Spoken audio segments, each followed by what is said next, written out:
Very very welcome student. आइए हम आपको एनसीईआरटी क्लास 9 का पोएम है द डक एंड कंगारू, इन दोनों का कन्वर्सेशन है। आइए हम इसको समझते हैं। जो कंगारू है और ये एक बतख है। जो बतख है ये पॉन्ड में रहती है और ये जो कंगारू है ज़मीन पर रहता है।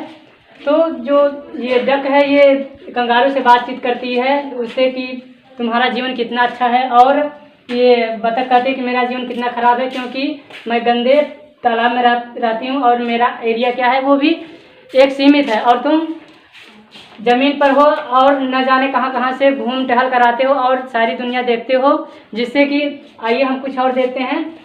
पोएट देखिए, इसमें पोएट हैं एडवर्ड लिया है। अब देखिए जो एडवर्ड हैं, अब इनका जन्म 12 मई 1812 में हुआ था और इनकी मृत्यु 19 जनवरी 1888 में हुई थी। अब देखिए ये एक इंग्लिश आर्टिस्ट थे और ये म्यूजिशियन भी थे। आइए अब हम इसको कुछ स्टेंजा के द्वारा हम इसको समझते हैं। चलिए देखते हैं अब इसको। फर्स्ट स्टेंजा देखते हैं। Said the duck to the kangaroo, good gracious how you hop over the field and the water too, as if you never would stop my life is a born in this nasty pond, and I long to go out in the world beyond. I wish I could hop like you, said the duck to the kangaroo. चलिए आइए इसको अर्थ देखते हैं। जो duck है इसमें duck means होता है बतख। बतख ने कंगारू से कहा गुड ग्रेजुएस, ओ माई गॉड इसके लिए यूज कर सकते हैं। हाउ यू हॉप, तुम कैसे कूदते हो, तुम कैसे कूदते हो। कौन? ये बतख ने कंगारू से कहा तुम इतने ऐसे कैसे कूदते हो। Over the field and the water too, मतलब पूरे क्षेत्रों में होकर कूदते हुए, और वाटर टू अर्थात जो छोटे छोटे नाले नहर होते हैं उसको कूदते हुए। ठीक। As if you never would stop, तुम ऐसे कूदते हो मानो कि जैसे कि तुम कभी रुकोगे नहीं। ऐसे कूदते हो जैसे कि मानो कि तुम कभी रुकोगे नहीं। माई life is bore in this नेस्टी pond. नेस्टी pond means होता है जो गंदा तालाब होता है।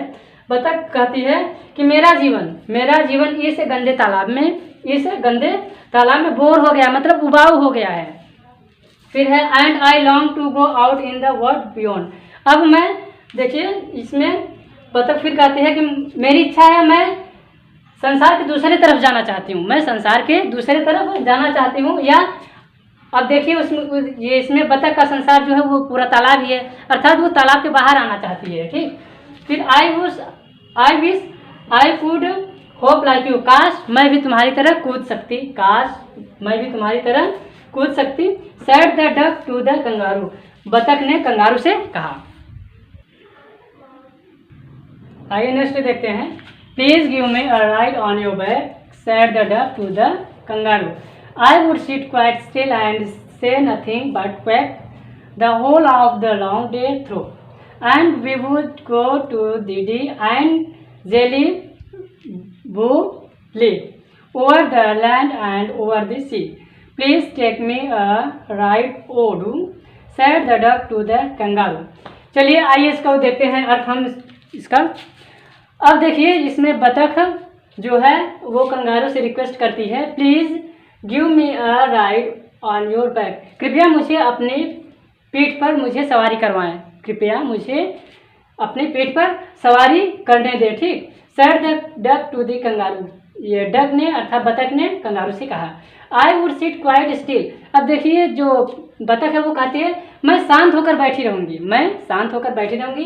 एंड से नथिंग, और कुछ नहीं कहूँगी, मैं शांत होकर पीठ पर बैठी रहूँगी और कुछ नहीं कहूँगी बट क्विक, केवल क्विक क्विक करूँगी। ठीक।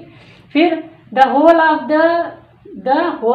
लॉन्ग डे थ्रू, और मैं पूरे दिन घूमूंगी, मैं तुम्हारे साथ तुम्हारे पीठ पर बैठकर पूरे दिन घूमूंगी। And we would go to Dee and the Jelly Bo Lee. अब देखिए इसमें जो ये प्लेस है डी, ये जेली बो एंड ली, ये इमेजिनेशन प्लेस है जो कवि के द्वारा है।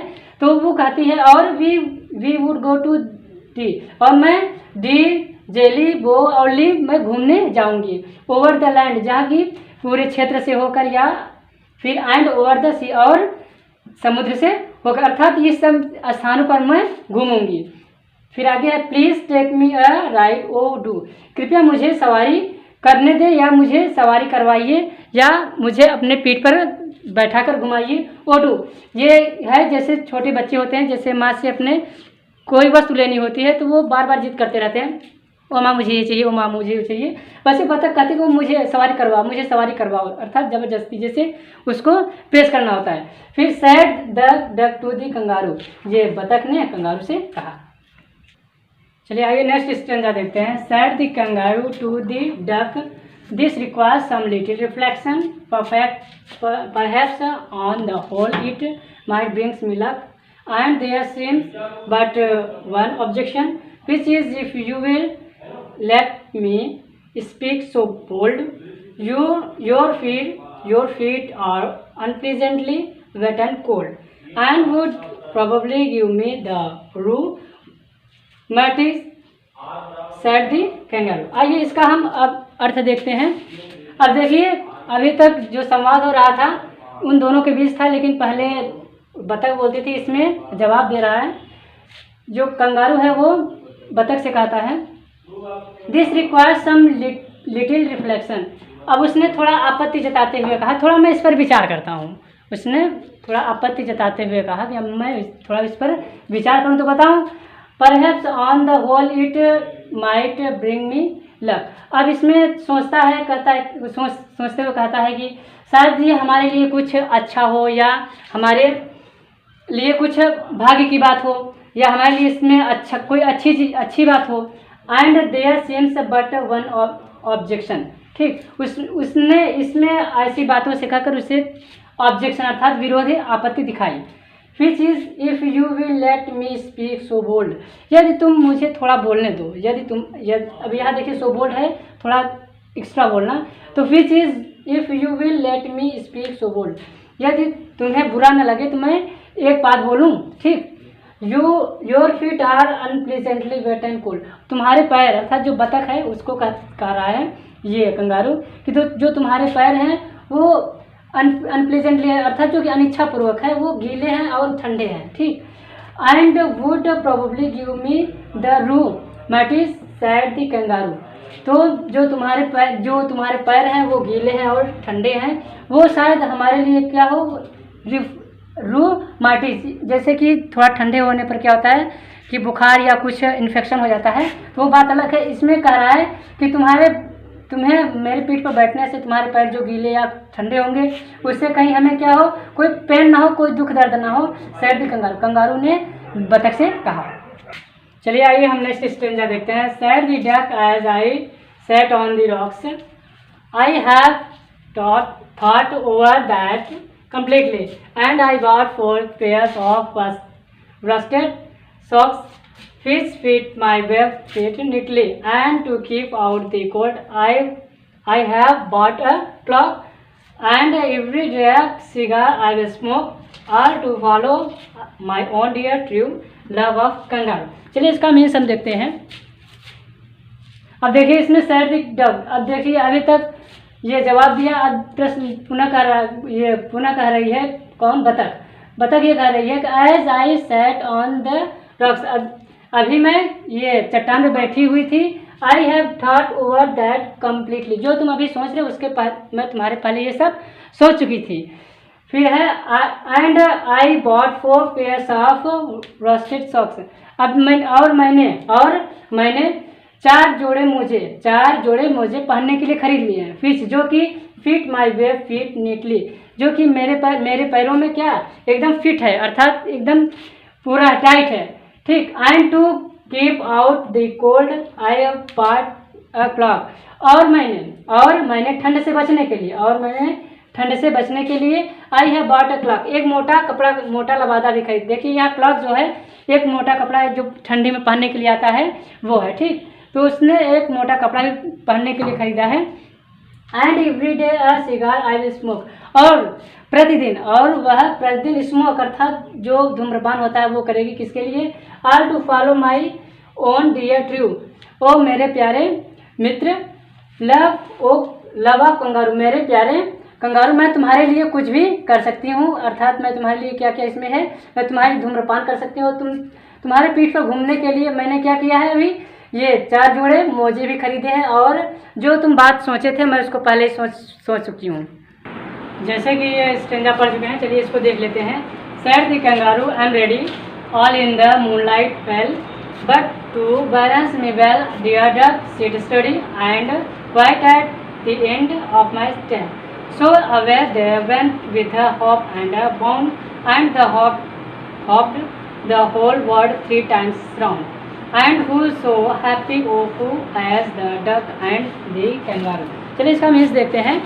अब देखिए कंगारू जो है वो अपने अग्रीमेंट शो करता है, अर्थात सहमत होता है और कहता है आई एम रेडी, और मैं तैयार हूँ। कंगारू कहता है मैं तैयार हूँ all in the moon light fail.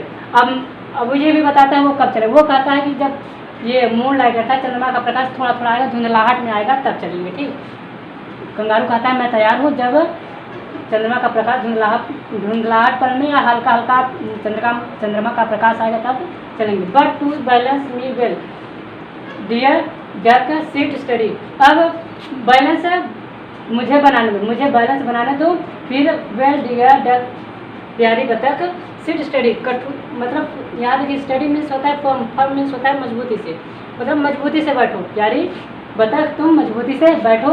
And quite at all and on of my tail, और मेरी पूंछ के अंत में शांत होकर बैठो, और कैसा हो, और दृढ़तापूर्वक या मजबूती से मेरे पूंछ के अंत में शांत होकर बैठो। सो away they went with the hop and a bound.